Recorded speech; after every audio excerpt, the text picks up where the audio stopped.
Hello, welcome. Marlene here. I came across a really fun Instagram account.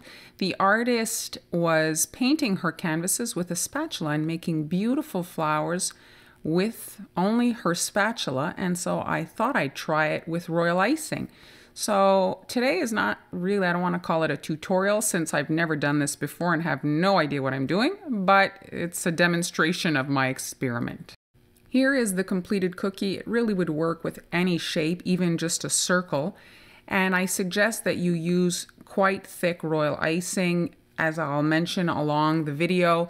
If not, the icing will just fade away. It'll all meld together and become flat. So you need the icing to stand up. And I used shades of pink. I thought that was very pretty. And the center, I didn't want to add yellow icing to that. I thought, since I'm really new to this technique, I just didn't want to make a big blob. So I thought I'd use sprinkles instead. So let's get to it. We're going to start here with some runny, really light pink icing.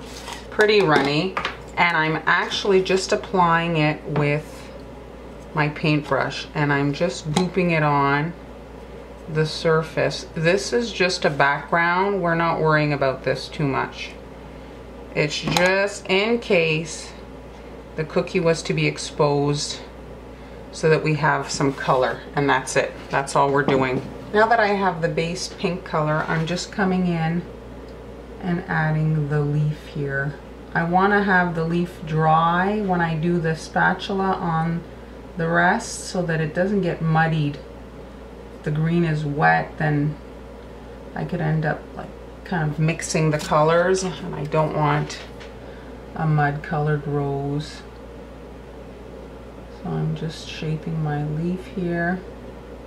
You see I went in to create like the separation between the two petals there, and that's it. We're going to let this dry. Here are the colors, and as you can see, it's pretty thick. We need it to kind of stand up since we're applying it with a spatula, and we want the spatula marks to stay. And so what I'm doing is I'm just putting a little bit on a plate, like kind of enough for one cookie, just so that it doesn't dry, because it is crusting right there in the bowl. I barely have time to work on one cookie.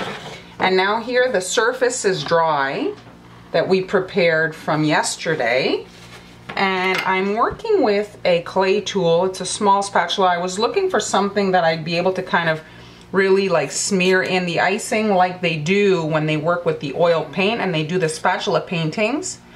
And coincidentally, I have a needle on the other end, so this will work great. A happy accident. Now my icing dried overnight. I had put this just in case there was holes, gaps, so that the cookie wouldn't be exposed, but turns out it's easier to apply with the spatula on a surface of icing, and I'm not getting cookie crumbs. So here's my palette, my kind of thick icing that really does look like oil paint, and I'm just taking some here on my spatula and I'm just kind of smushing it on. You see here now, kind of tucking it against the leaf since we don't have to worry. We did it yesterday, it's dry. And I'm just pulling. You don't want to overwork everything so that it muddies each individual color. You want to, less is more. So we're just applying the color and leaving it. This is not meant to look perfect. That's the nature of this technique. It's kind of very loose interpretation of a flower.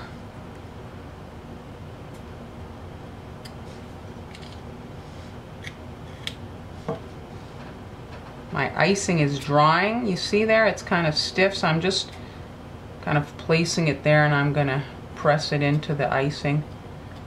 And it allows for even more texture.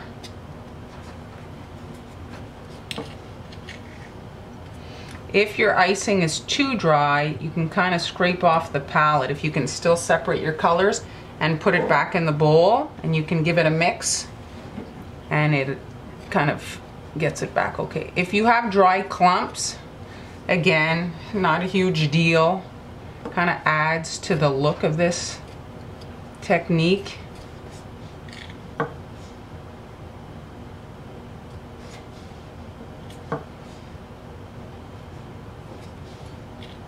I find that as you do a couple, you kind of get more comfortable with it. It's not a big deal if it's not perfect. You do want to hide the edge on that icing that we added.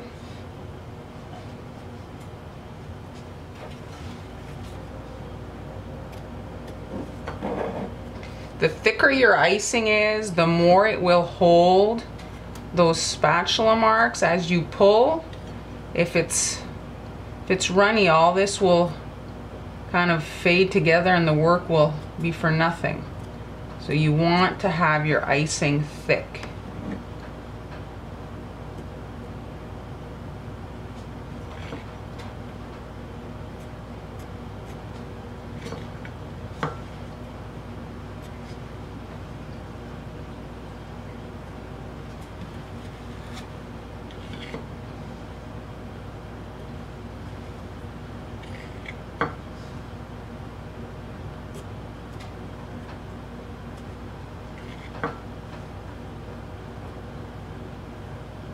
I'm almost done, and I'm going to have a little bit in the middle there.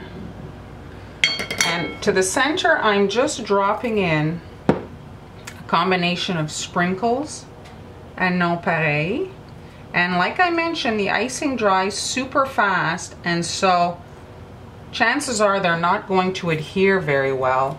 So you might want to just gently kind of press them in without damaging your design, but just making sure that they are adhered in there. And there's our whimsical flower. If my video piqued your curiosity, I recommend that you Google the technique and just take in some of the art that's on there and see what people are doing to kind of, you know, further feed your creativity and then go at it. It's really one of those things that you can't get wrong. And here are the completed cookies. I was happy that I did the leaf the way that I did. First of all, it gives a different kind of texture on the cookie, and it really saved me from like muddying up all my colors. And recently I put a post on my Instagram asking people why they decorate cookies, and it came back time and time again about relaxation. It was therapeutic. This was pretty therapeutic, I must say. Just kind of mixing colors and not really thinking too much, having to worry about staying in the lines. So if you want to try it, I have to say it was lots of fun. I hope you enjoyed the video. If you did, give it a thumbs up. Be sure to subscribe so you don't miss any future uploads. Thanks so much for watching, and I'll see you next time.